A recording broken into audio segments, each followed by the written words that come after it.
Hello. Can you guess what color journals I'm working on today? It's kind of easy to see, isn't it? I mentioned that I was going to make I didn't say how many. I'm making two color themed journals, and the color, of course, is pink.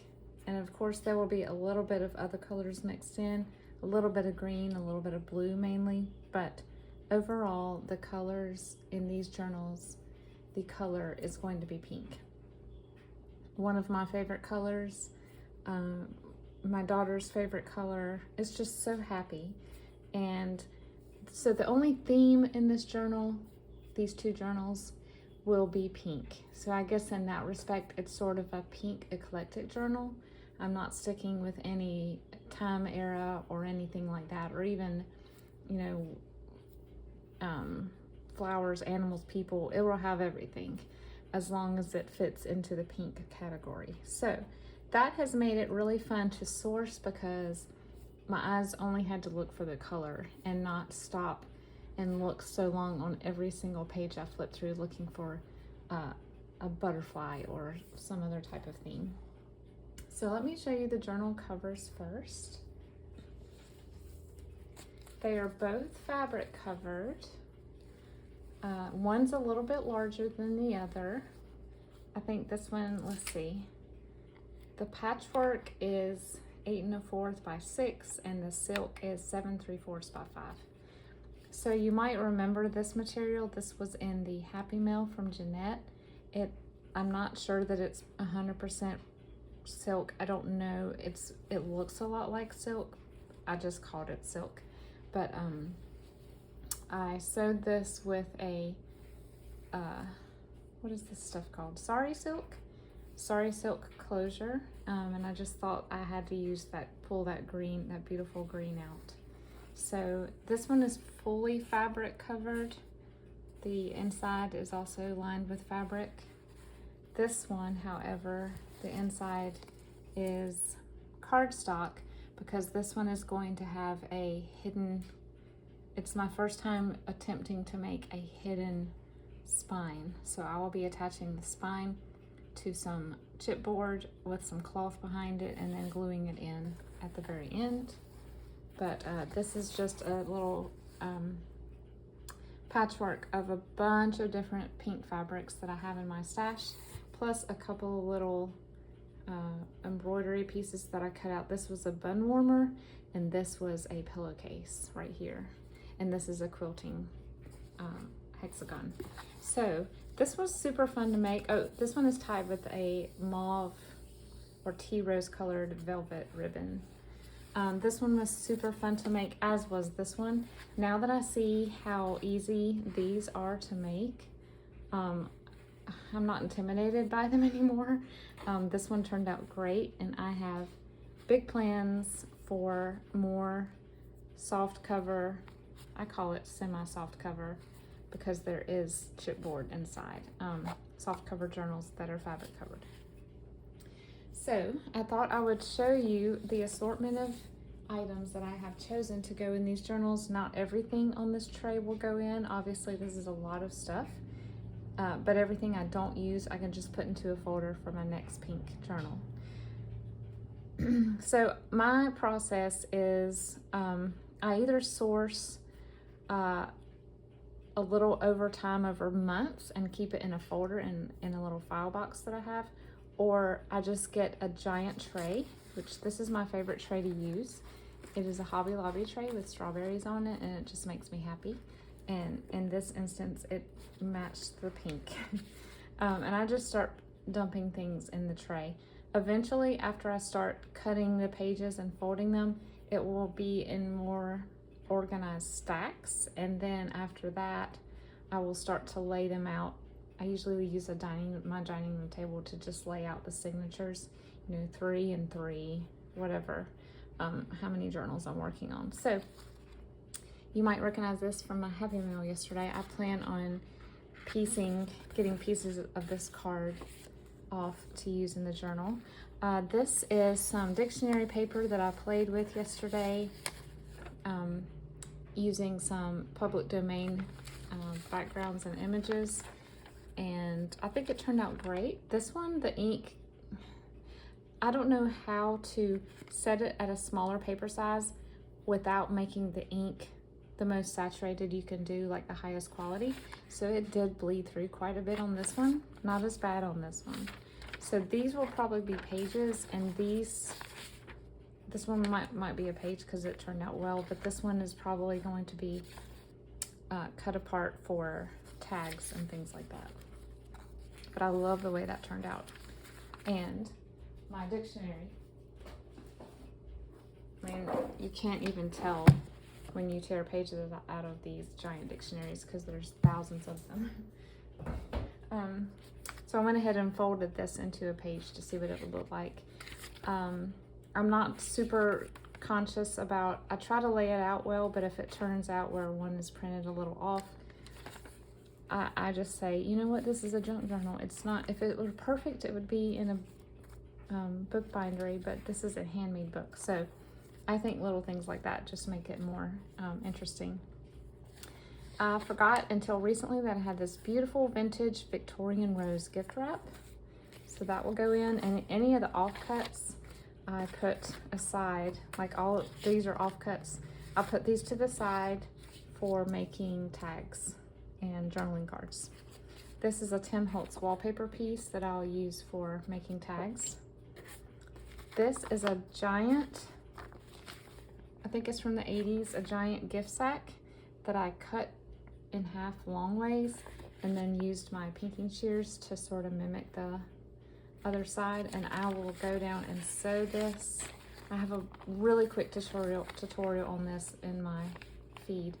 I'll sew this, and then I'll have a little half bag that I can put into the signature. This is just a piece of vintage sheet that I had already ironed to be sewn onto the edge of a page. Here are all of my pink paint chips. So I've got these ready and waiting. Here's a little piece of that silk that I pulled off for sewing onto the corner of a page or tag. This is a pink handkerchief that I plan to starch and maybe make into a little envelope. Wishes and Weeds has a great tutorial on how she does that, and I might try to do that with this little delicate thing. And this is a pink doily that, to put it in the journal, it would spill out here and here, which is okay, or I may end up cutting like this and sewing in as a rounded corner pocket. And here's just another little quilting hexagon. And so I have a pink, really interesting pink sewing pattern that's folded pretty cool. So I could sew this in as it is and then just fold it as a fold out. Of course, these are the little Dollar Tree Valentine pink doilies that we all see every year. This came in a paper book, it's called For the Love of Paper. And I put it in here because I'm going to take the staples out and remove a page or two of this because the lines are a beautiful shade of raspberry pink. And this is also from that For the Love of Paper book. These little envelope templates that I'll cut out and use. This is from a paper pad. I don't remember the brand. It came from Joann's. It's a little summer patio paper pad. And then I pulled out all of the vintage sewing patterns I had that had pink, and I will use probably one of each of these in the journal, in each journal. These are some little yearbook fussy cuts that I have that my daughter tinted pink for me with her alcohol-based markers.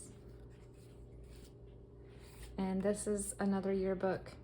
I did a little tutorial on things you can make with yearbook photos, and this is one of the ones I showed. It was just a little faux transparency that I put this little pink tinted photo into.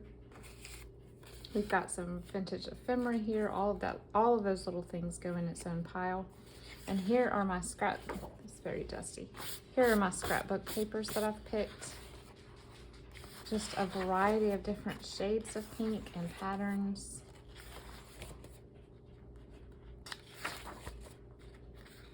And this is not all I will use. I also do print some onto cardstock, just because a lot of the more retro designs that I really want, I can't find in paper pads. So I find those elsewhere, either buying a kit or on a digital scrapbooking site, and I'll print those and put them in as more pages, cardstock and, you know, thinner paper for writing. Here's just some more ephemera. Like I said, anything that was pink, I grabbed and pulled it out. Another scrapbook page. This one, goodness, I think I've had this when I started scrapbooking. This is probably as old as 2002 or 3. Anna Griffin, 2003, yep. So I finally have a journal to use this in. And then I just pulled out some little fabric flowers and flower stickers. Pulled out a handful of pink postage stamps and little circle cutouts and little sparkly hearts. Just a little clip art that I found. Again, you can just see that this is more of like a work in progress. If I saw pink, I grabbed it. And then as I go through, I will start sorting more and putting into piles. So when I start creating my tags and pockets and journaling cards, everything will be right here for me. And I really hope that I have enough this time. I feel like with most every journal, I get about 85% through the journal and realize I don't have enough stuff. So I have to go back through my books. But I really, really, really hope that I got enough this time. This seems like a lot for 2 journals. Just so fun. I'll tell you what, looking for color is so fun. I love looking for themes, you know, like beach or things like that. But the color is just so fun. You can just literally flip through a book and go pink, pink, pink. But yeah, like I said, there's other colors going to be in here, but I'm trying to mainly stick with pink. Even this little suitcase from a children's dictionary. So yeah, it just keeps going and going. These are book pages that I pulled out that are pink or have pink on them. Are you getting tired of pink yet? I thought I would be by this point, but I'm not. This is really fun. This is actually from a decoupage book that I have. The first few pages were pink. Okay, so I pulled out the sheet music, and so I'm trying to decide if I want to leave the sheet music as is, or do I want to put some sort of a braid.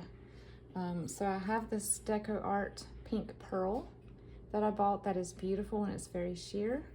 And then also, when I was at Michael's a few days ago, I wanted a dusty, I guess a tea rose, and this is Folk Art Vintage Tea Rose. So I thought that would be really pretty, if not just splashed on here, sprinkled on here, or braided on. So I will be doing that. And here are some writing papers. Here are a couple of map pages that were pink. Pink, pink. This is from that Deceptively Delicious cookbook. We have a vintage pink greeting card. Zinnias, I think I meant for that to go in my flower folder. It's not really for the journal. Pink legal pads, notepad. This was a little experiment I did this spring where I tried to use cake sprinkles. It worked okay, but they've just been sitting in my stash, so I decided to pull them out for this. This is Kool-Aid